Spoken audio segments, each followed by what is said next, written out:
Gohan, slušaj me.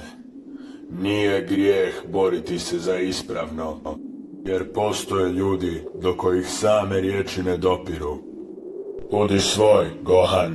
Oslobodi emociju. Znam kako ti je. Ne suzdržavaj se. Uistinu predivan govor 16, ali od sada nadalje sve radimo na moj način. Gohan, naučio sam voljeti ovu planetu i zemljane, a ti imaš moć da ih zaštitiš. To te molim.